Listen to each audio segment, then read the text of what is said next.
Hello, everybody. Welcome to the Parleh Show, powered by Bet99. I'm Albert Vartanian. No Bobby Conway today. Rob Conway is in Vancouver for the upcoming UFC, so hopefully we'll see some footage coming in from him. Joining me shortly will be my co-host, former NHL'er and our Bet99 betting guru, Matthew Barnaby. We got a packed show today. Coming up after this block, we have former NHL'er, legend of the game, American hockey legend, Jeremy Roenick will be joining us to talk about some of his time in the NHL, how he knows Barney, and obviously the Stanley Cup Finals. Game 3 goes tonight between Vegas and the Florida Panthers in Florida. Vegas leading that series 2-0. Also on the show, we'll have Sarah Pararia of Room 442. We're going to preview the Champions League final, which goes down this Saturday. It's Manchester City in search of the treble, the first time that they can pull that off by an English team since United did it way back when. They're taking on Inter Milan of the Serie A. So we'll talk about that game, where she's leaning, and can Manchester City get this done? So we'll chat about that later on in the show. But coming up next, like I mentioned, Jeremy Roenick, Matthew Barnaby, and myself. Stay tuned for that.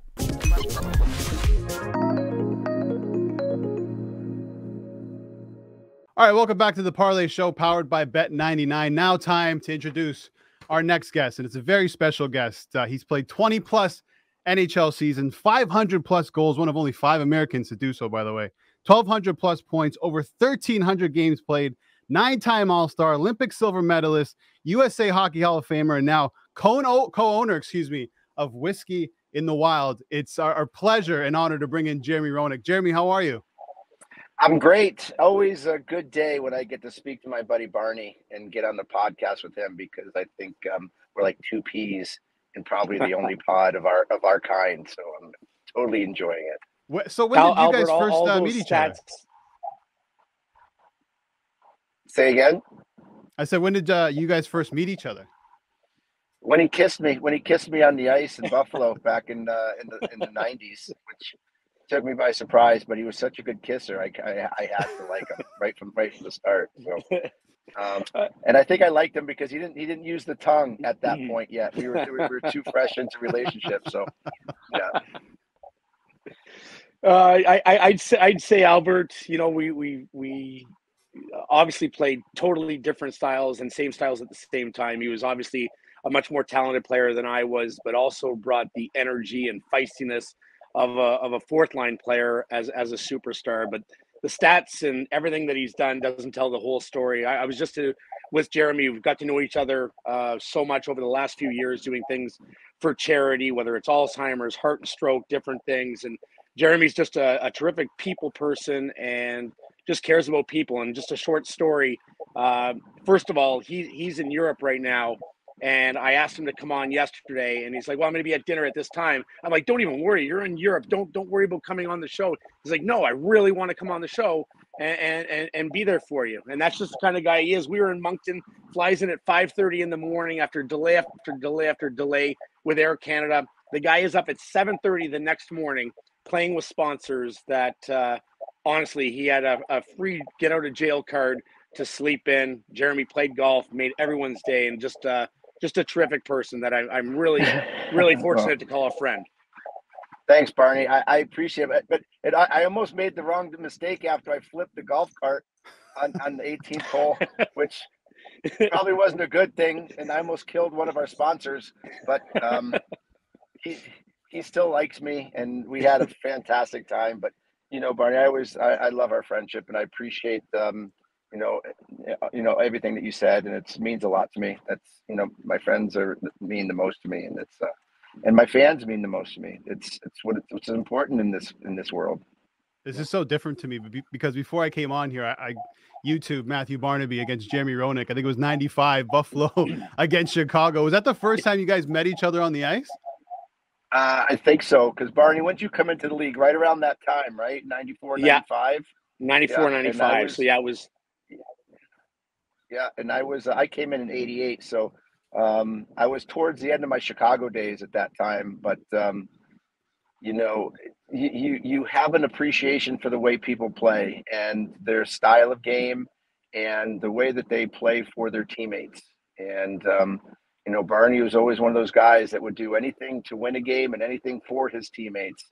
And you know, I I felt very comfortable going head to head with him as long as his gloves stayed on. If his gloves stayed on, then I was going to be really comfortable with the verbal jabs. But and I am a good kisser too. I do want you to know that. So we matched pretty well. I know. Lots of love. Tracy's told me that about JR. A great kisser. Tracy told me that about you too. Tracy told me that about you too. So that's a beautiful thing. It's because my lips are so big. But for her, it was just on the cheek.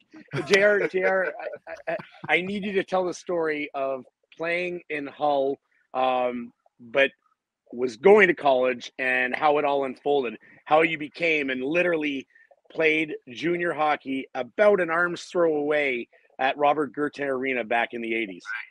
You know, it was one of my favorite times playing hockey, to tell you the truth. I got drafted in June of '88 after my junior year of high school, and I was able to accelerate out of high school that summer, so I didn't have to go to my senior year.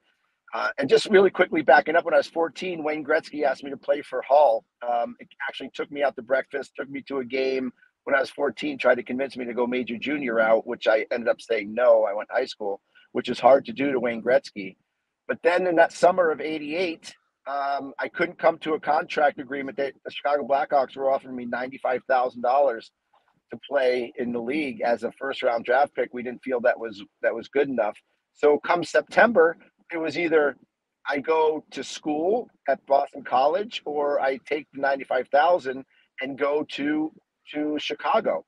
Well, I decided to go to Boston College until I got to that first class, which was like brain surgery 101.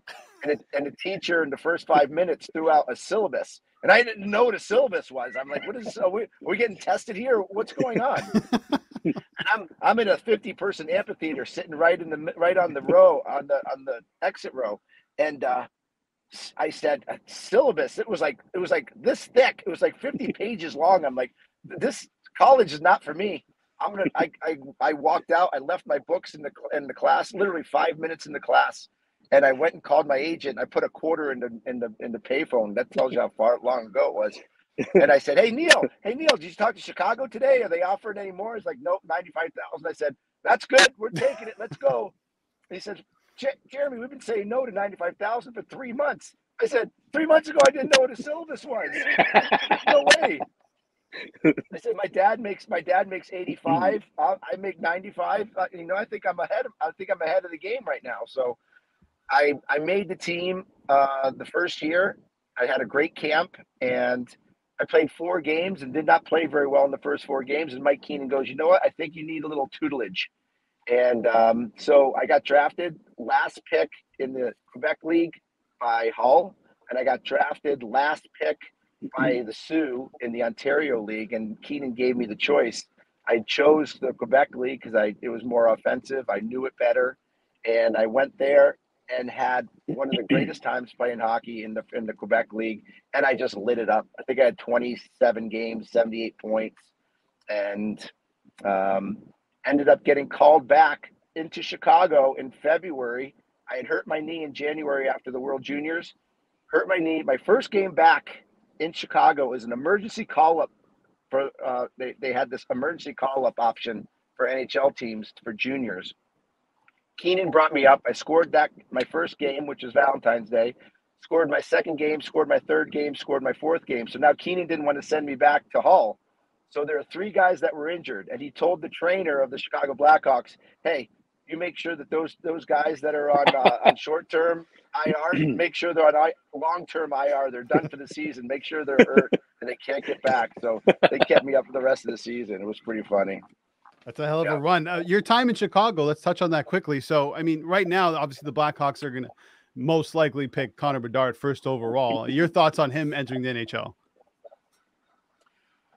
Well, I think everything that we've seen of him in junior has been unbelievable. He fills every single rink. What he did in the World Juniors was absolutely phenomenal. There are a few of these generational players that have been coming along as of late. Obviously, Connor McDavid probably being the greatest, most talented player I've ever seen on 2 skates. But, it's going to be really interesting because I think Connor Bedard is a little bit smaller than Connor McDavid. He's 5'10", a little bit more slightly built.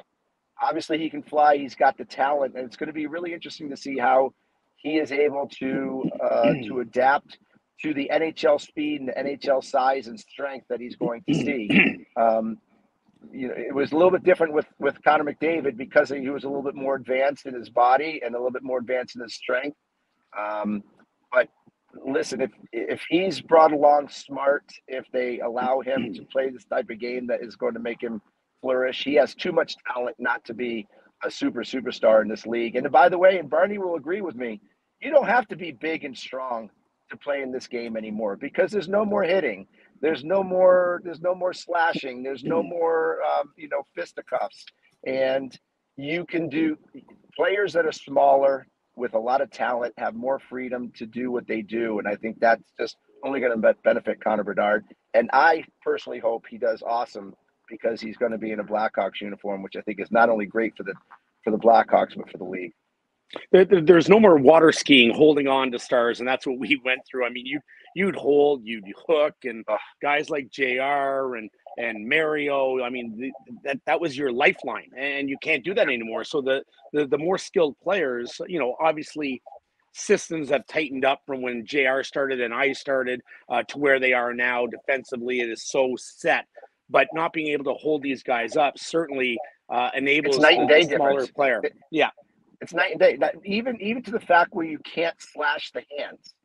So these guys that are freewheeling with the puck, there's only so much that a defender can do to stop you without taking a penalty. And then there's so many penalties being called that players like Connor Bedard on the power play will just eat people up. We saw what Edmonton's power play was like this year, probably one of the best power plays in the history of the game. And I think you're going to see the same thing. What's going to be interesting about Chicago is I'm going to be really interested to see what Patrick Kane goes back to Chicago after, come free agent time. Now with Connor Bedard there, whether Chicago is going to try to bring him back to kind of be that guy that mentors a Connor Bedard, that kind of takes a little bit of the pressure off him, that has his back. I think that would be a great play if Chicago tried to get Patrick Kane back into the mix. And Patrick Kane deserves to be in Chicago and finish in Chicago, and maybe this is the right way to do it. Okay, we're running out of time, so let's transition to the Stanley Cup Final. Game 3 goes tonight. Vegas leading 2-0. Jeremy, steamrolling Florida at the moment. Let's talk about Matthew Tkachuk. I mean, we're talking about fantastic players in this league right now. If you were on his team, his teammate right now, would you tell him to tone it down a little bit in this series to help Florida get back into it? Well, I think they have to, because what they've seen in the first 2 games is they're not going to intimidate the Golden Knights. They're too big, they're too strong, they skate too well, they're too disciplined. The Matthew Tkachuk mentality that the Florida Panthers have all kind of have accepted and have brought into their game.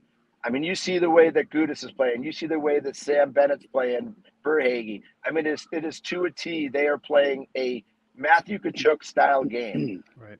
But a Matthew Tkachuk style game in terms of the intimidation and the physicality and the after the whistle stuff is not going to win the series for them. And I think they have to be in that locker room. They have to get to being the offensive team that they can be. Bob has to find his niche again, because I think he's lost it a little bit. And I think their whole team has gotten off focus and a little undisciplined.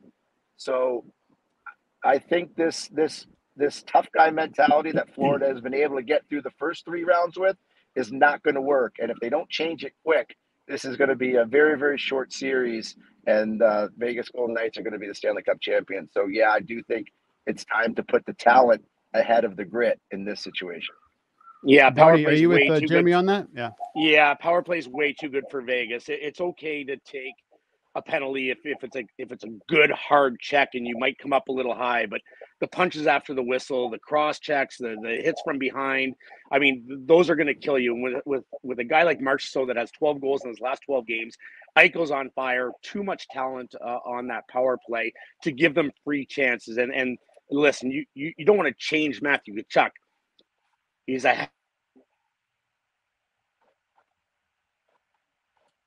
No, I know exactly what Matthew's saying. You don't want to change Matthew Tkachuk, but Matthew Tkachuk has the ability to morph into multiple types of players. He can score goals. He can be a playmaker. he can be an asset in every aspect of the game. But like I said before, to win Stanley Cups, you have to be able to be disciplined. You have to be able to play all different styles of games. And that's what the Vegas Golden Knights have been able to do, and are very, very well coached at doing that. So I think if this is going to be any kind of a series after tonight, it's one, you got to win your home games. And for Florida, if they don't win tonight, if they don't find a way to change that mentality, to get stronger defensively and help their goaltender, and stay disciplined, like I said, the Golden Knights are going to be the Stanley Cup champions faster than we think. Yeah, Jamie, I was looking at some comparables to what Florida is doing right now. And if you go back to, 98, when the Capitals made that run, you had Ole the goalie who was standing on his head, but then they ran into an unbelievable team, and Detroit got swept in the finals. You had the 07 Sens, same thing. Great run, got beat by a better team in Anaheim. I think you can say for both of those teams, maybe they ran out of gas near the end. Can you say the same thing for Florida here?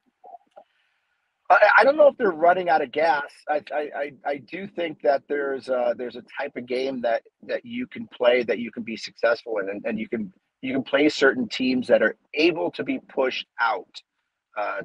Right now, Vegas has too much confidence, and they're too big, and they can play too many styles of game that they are not going to get pushed out of a game. And I don't think they're spent. I mean, the Florida Panthers have had more rest than any other team in the National Hockey League in this playoff season. And if there's ever a team that should be rested and playing at their best, is Florida. The problem is they're playing the wrong style of game against the wrong style team. That is just, I think it's been their nemesis. Yeah, so Vegas, pretty no weaknesses. We have to wrap up quickly here, but in terms of tonight, Vegas even money to win this game tonight to make it 3-zip. Florida minus 115. How do you think it goes tonight? I think Florida has shown a lot of poise. I think Bobrovsky is going to have probably one of his better games tonight. I think they realize that if there's ever a must game, tonight is the night. It's not a do or die game, but it is a must game. I think you're going to see a hungry Florida Panthers team. I think you're going to see a much better disciplined defensive style game played by Florida. And I think Florida finds a way to squeak one out here tonight and put a little bit of a question mark or fear into Vegas. But it's going to be tight. It's going to be close. Yeah, let's hope Florida can make this thing a series. We lost Barney, unfortunately, but I'm sure he'll pop back anytime soon. He's already teeing off, so I hope he goes low. Yeah, he's probably on the course right now. Jeremy, we really appreciate you coming on here, man. Thank you. Yeah, that was a lot of fun. Thanks, guys. And tell Barney I love him again. I will. Thanks, Jeremy. All right, bye-bye. All right, see ya. That's Jeremy Roenick, former NHL'er. Going with Vegas, I think, maybe to go all the way here. It'll be difficult to see what happens, but he likes Florida's chances tonight.